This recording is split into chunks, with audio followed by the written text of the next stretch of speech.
자, 주식 선택권을 부여하였습니다. 주식 선택권은 주식 결제형 주식 기준 보상이죠. 그래서 주식 결제형입니다. 지분 상품 발행, 주식 발행을 통해서 이제 대가를 지급하는데, 용역 제공에 대한 대가를 지급하는데, 이 주식 결제형은 기본적으로 자본으로 인식하죠. 주식 선택권은 자본 항목입니다. 자본으로 인식하는데, 이 자본의 특징은 재측정을 하지 않는다는 거죠. 자본은 자산 마이너스 부채, 즉 자산에서 부채를 차감한 잔여 지분 개념으로서 자산이나 부채의 측정을 통해서 결정이 됩니다. 자, 따라서 이 자산 부채가 개입되지 않은 자본 자체만으로는 재측정을 하지 않는다는 겁니다.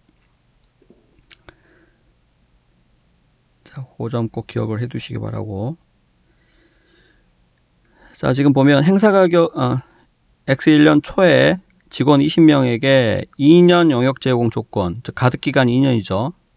가득기간이 2년 동안 용역을 제공해야만이 이 주식을 받을 자격이, 권리가 생긴다는 겁니다. 개당 1000개씩 부여하였습니다. 그래서 행사가격이 원래 단위당 1000원이지만 2년 동안 연평균 15% 이상 증가하면 800원으로 인하되죠. 행사가격이. 그만큼 혜택을 더 주는 겁니다. 자, 부여일에 주식 선택권 단위당 공정가치가 행사가격이 1000원일 때는 500원이고 800원일 때는 600원 추정됐습니다. 자, 원래 주식 선택권은 종업원에게 부여된 주식 선택권은 부여일의 공정가치로 측정합니다. 자, 그런데 부여일의 공정가치가 행사가격에 따라서 변동하죠.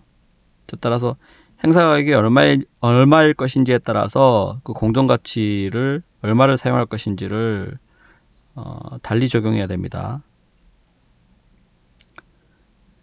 자, 보면 X1년 초에 회사는 X2년 말까지 총 5명이 퇴직할 것으로 예상하였고 이러한 예상에는 변동이 없었으나 실제로 X1년에 1명, X2년에 3명이 퇴직하여 총 4명이 퇴사했다고 주어져 있습니다. 그래서 X2년에 인식할 보상 비용이 얼마인지 물어봤습니다.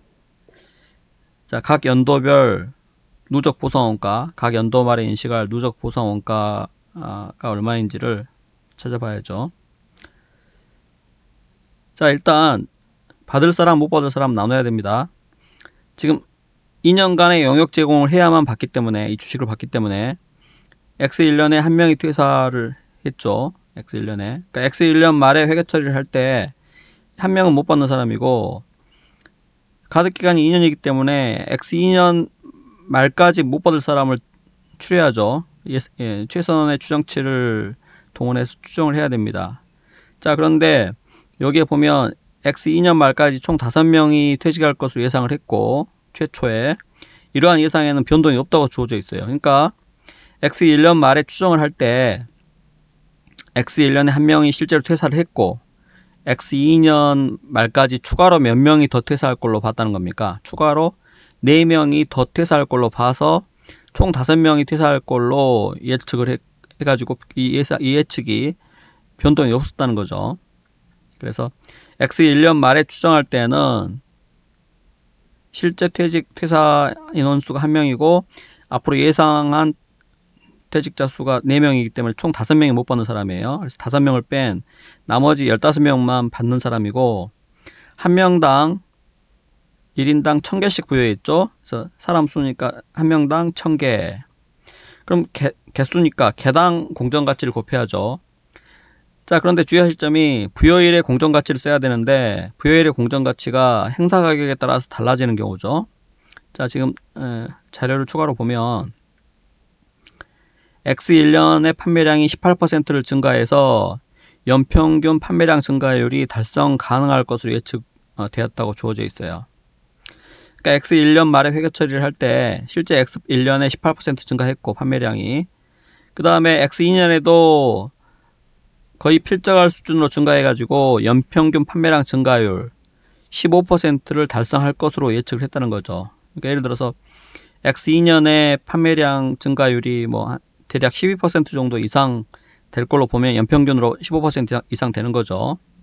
자, 따라서 X1년 말에 회계 처리를 할 때에는 연평균 판매량이 15% 이상 증가할 걸로 봤기 때문에 이때는 행사가격을 800원으로 예측을 해야 맞죠. 자, 근데 행사가격 800원일 때의 부여일의 공정가치, 부여일의 주식선택권 공정가치가 600원이므로 이때는 부여일의 공정가치가 600원으로 계산해야 됩니다.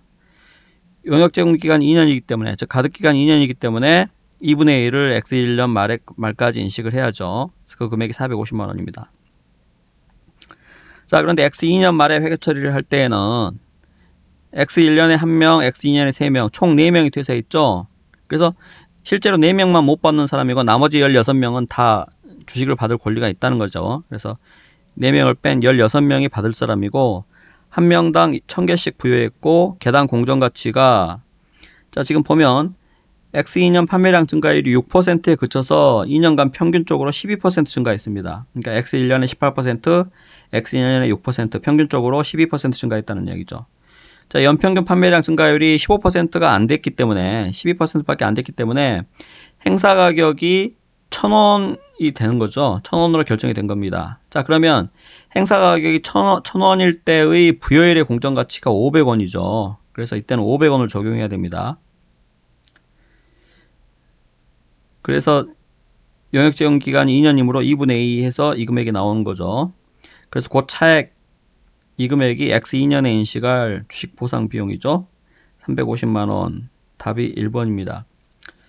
여기서 주의하실 점이 이 주식 결정이라고 해서 이 재측정을 하지 않는다는 걸 꼭 기억해 달라고 했습니다. 그래서 재측정을 하지 않는데 여기서 이게 공정가치가 달라졌기 때문에, 주식 선택권 공정가치가 달라졌기 때문에 재측정한 거 아니냐 이렇게 생각하기 쉬운데 그렇지가 않다는 겁니다. 분명히 여기 600원과 500원의 공정가치는 둘 다 부여일의 공정가치예요. 부여일의 공정가치. 다만 행사가격이 달라짐에 따라서 부여일의 공정가치가 이렇게 다른 것 뿐이지 실제 이 주식선택권의 단위당 공정가치를 재측정한 것이 결코 아니라는 거죠. 자본은 결코 재측정을 하지 않습니다. 다만 최초 측정, 즉 부여일의 공정가치가 X1년 말에는 600원으로 추정이 됐는데 X2년 말에 보니까 그 부여일의 공정가치가 행사가격의 변화에 따라서 500원으로 달라졌기 때문에 이 부여일의 공정가치 자체가 행사가격에 따라서 달라지는 것 뿐이라는 겁니다. 재측정한 거하고는 전혀 개념이 다르다는 거죠. 그래서 꼭 주의하셔야 되겠습니다.